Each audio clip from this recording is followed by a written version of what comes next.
What's going on, everybody? It's your boy J Main back checking in with the people, back with another video, and it's been a while since I sat in front of the camera and did a formal video. So I think I found a schedule. I think I found a nice schedule to release content with in terms of my work schedule, my life schedule, and find the time in between to make the content, because like I said in my last live stream, time ain't waiting for nobody. So you either gonna do it or you ain't gonna do it. You gonna be playing games, or you ain't gonna be playing games while playing games. Listen, understand, I'm trying to figure this whole thing out, but I think I got it. Now, I did put out the live stream on Tuesday where we reacted to Opening Night Live Gamescom. Pretty decent show. I thought the live stream was actually pretty good. Had fun chopping it up with the people, watching some gameplay, things of that nature. So go check that video out. But today is Thursday. Today we got some pretty big news in terms of the gaming industry. Today, Sony had the audacity to hike the price of the PlayStation 5 in select markets due to inflation. Goddamn, inflation done struck again. Inflation got prices going up all over the goddamn place. Gas, food, hookers. Like, now let me stop. Let me chill. Listen. Prices is going up everywhere, but the last places I thought we would see price hikes was in video games. Now, a few weeks ago, we actually got reports that the Oculus, Facebook and them boys, is increasing the price of the Oculus. And now that has affected consoles. Now, it remains to be seen if anybody else other than PlayStation is going to do this price hike. But as of right now, we specifically talking about PlayStation and this price hike on the PlayStation 5 in select markets. So, without further ado, let me read this, this blog post. Let me get into it. Let's break it all down, get into the details, and let's figure out what's going on before I react. So, before I react, let's get into it. PS5 to increase in select markets due to the global economic environment, including high inflation rates. Like I said, inflation has struck again. So, new recommended retail price coming to select markets in the EMEA, APAC, and LATAM regions, plus Canada. Shout out to them boys in Canada. Now, the global economic environment is a challenge that many of you around the world are no doubt experiencing. Yes, PlayStation. Yes, Sony. The gas prices have been crazy. Yes, the grocery store. Yeah, you go in there. It's $20 for a little ass pack of chicken for two. You know what I'm saying? This shit is nuts. So we know. We're seeing high global inflation rates as well as adverse currency trends impacting consumers and creating pressure on many industries. Based on these challenging economic conditions, SIE has made the difficult decision. How difficult was it? How hard was it? Because y'all did drop this blog post at like midnight. Y'all did do this when everybody was sleeping. It must not have been that hard. Y'all knew nobody was going to be paying attention. And we going to take the burden. It ain't hard for y'all. What's hard? Anyway, difficult decision to increase the recommended retail price, RRP, of PlayStation 5 in select markets across Europe, the Middle East, and Africa, Asia, Pacific, Latin America, and as well as Canada. There will be no price increase in the United States. I wonder why. There's no price increase in the United States. I wonder why. Would it happen to be because that's an actual competitive market for PlayStation, where Xbox and PlayStation sales are pretty much neck and neck? Give or take. You know what I'm saying? Like, I know the supply constraints are a thing, but Xbox is still very competitive in that market. So I wonder why the price increase ain't there. But that's a conversation for later. So the new retail prices below are effective immediately unless otherwise noted. So Europe, y'all gonna see an increase by 50. I believe that's euros. UK, I believe that's pounds, right? Pound sterling. That looks like an increase of how many? I don't know what it was before. So it looks like it's probably around $50, conversion, give or take. But yeah, UK is so the PS5 with the disc is $479.99. The PS5 digital is $38.99. And then you got Japan effective September 15th. So they still got a month to go before that takes place. You got 60,478 yen. for the disc, and you got 49,478 yen for the digital. China, 4,299 won, and 3,499 yuan. Australia, you got the $799 and for the disc, and $649 for the digital. Mexico, you got 14,999.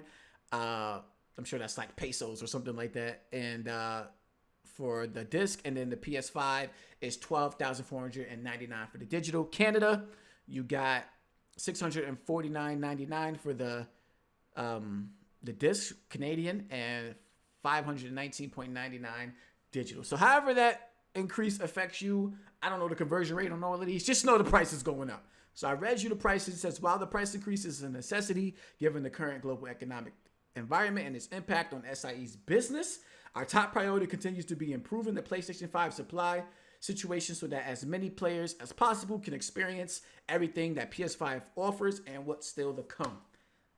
For the payers. Okay, so now let's get into it. Let's get into my beef with this situation. Because when it comes to things increasing in price for me, especially when there are things are, I guess I could say a luxury or a hobby, something to pass time, something that you don't need. When it comes to those kind of things, I feel like you have the opportunity and the chance to weigh what's worth it and what's not, or what you can afford and what you can't afford. Things like gas, things like food, things like cars and stuff like that. People kind of need that kind of stuff to survive in today's day and age. So that kind of stuff, you kind of got to do what you got to do to get what you need. In terms of video games, I know we had the big conversation. I done muted $70 on Twitter because of this conversation. The $70 games, it didn't really bother me because I always did my research, did my homework on games before I bought them anyway. And we at the point where you can look at gameplay, you can look at trailers and determine if a game is going to be for you. We're not back in the day where you just had the back of the case, word of mouth and stuff like that. You can actually look up gameplay and you can wait for reviews. Typically they drop a day, sometimes a few days, sometimes a week before a game even comes out. So it's a lot of outlets, a lot of avenues for you to determine if a game is going to be worth it. Things like food and stuff, like I said, it's survival. So that stuff never really bothered me. And same with the PS5. Do I think it's shady? Yes, because PlayStation just a few, like, what was it, months ago?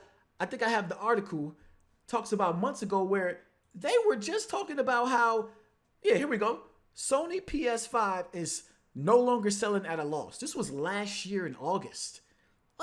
So you got to imagine at this point, it's probably selling at even, no longer a loss, but they're probably making even more profits off the PS5. So from the quote that says, while the PS5 with a disk drive, and I'm reading this right here, is no longer selling for a loss than the cost to produce it, the less expensive and diskless $399 digital edition is reportedly on track to have Sony's related losses offset by other hardware sales like accessories and the PS4. So even the diskless PS5 probably at this point is no longer selling at a loss, while the disk drive one, which is the more popular one, which is the one you can find more readily in more places, they definitely produce more of those.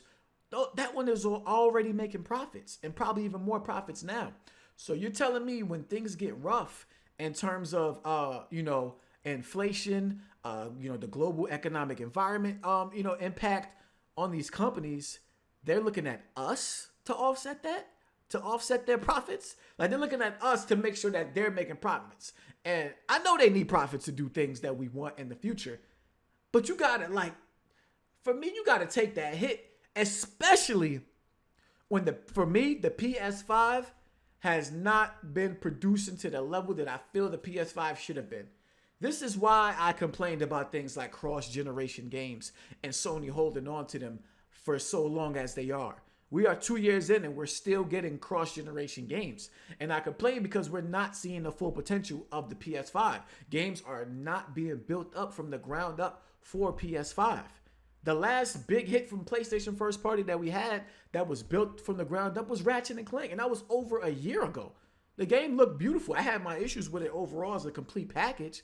It looked great, but I want more games that are taking advantage of the PS5's power. And you're already telling me that you're increasing the price of something like that. We don't even know the slate of the future of PlayStation first party beyond 2022. They literally only confirmed Spider-Man, which I can't wait for. But they literally only confirmed Spider-Man, which is supposed to come out in 2023. Other than that, it's third-party stuff. Things that they partner with to get exclusives to the platform. Those things are fine. But I'm buying the PS5 for PlayStation 5 games. Games that I can only play on PlayStation 5 for the time being. And we don't know. We don't know. They talked about these 10 live service games that they want to have out by 2025. Where they at? Show us something. They talked about Last of Us Factions, which was supposed to be in the Last of Us 2 game, but we gave them a break. They said they want to make it bigger. That was 2 years ago. Only thing they showed us is concept art. You know what I'm saying? God of War. That game is supposed to be coming out in 2 months. Last time we saw gameplay was last year. Game is coming out in 2 months. Where is the PlayStation 5 showcase for this year? Is it coming in September? We don't know. We don't know as of yet. Now, based on this announcement, they might announce that showcase. You know how Sony do. They like to give you the bad news and then come back with the good news to shut everybody up. Forget about it. And that should be working. I ain't gonna lie, that should be working. But still, the point is, I'm gonna hold their feet to the fire because you're doing things like this. And for me, as a consumer, I'm not feeling satisfied with my product. I'm not feeling like I'm getting the full potential out of my product. So I'm not mad at the price increase. Like, you know what I'm saying? Like I said before, you got to gauge whether you can afford it, whether you think it's worth it. This is a hobby. This is, for some people it is a lifestyle. So you're going to do what you got to do to get it. But this is not a necessity. This is not a necessity. So in terms of the price, wait for a price drop. Buy it used. Check the aftermarket, see if you can get it cheaper if you don't feel it's worth that price. But now that we do have it, or now that you're trying to sell it to us for more money, I need y'all to do a better job of showing me why it's going to be worth that price. So, that's my issue there. PlayStation, they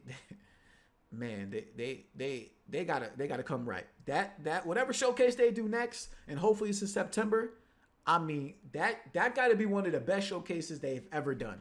In terms of gameplay, in terms of games coming next year, in terms of games coming in the future, the graphical fidelity, the gameplay, the everything, attention to detail, everything got to be on point. Everything got to be on point because it's getting spooky.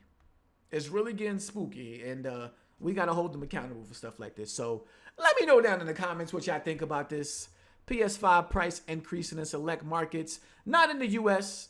And like I said earlier, it's probably due to that's actually a competitive market. I actually been on record stating that I think the Xbox could take overtake the PS5 in the US this generation. I feel like the gap last generation wasn't that big in terms of we all know the Xbox One did around like 50 million, PS5 around like 100 and something million, 110, 115 in between there.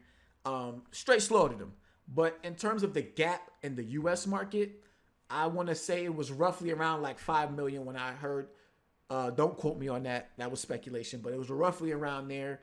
And 360 was a US dominant console. So you factor in the competition there, and that's probably why they was like, nah, we can't touch the US. That's not only is that our biggest market, it's our loudest market. That's the market that kind of they decided to attack. Their whole transition from moving their operations from the Japan to the West in the US, they want to more Americanize that company in terms of PlayStation. So they know what they're doing. But let's just hope we get a PlayStation showcase soon. For those that got the price increase, my condolences. Like I said, value the products how you feel like they're worth. But I'm gonna catch y'all in my next video. Rate the video, comment in the comment section what you think about this. Subscribe to the channel if you're new. And I'll catch y'all on my next one. Hopefully that's sooner rather than later. We out. Peace.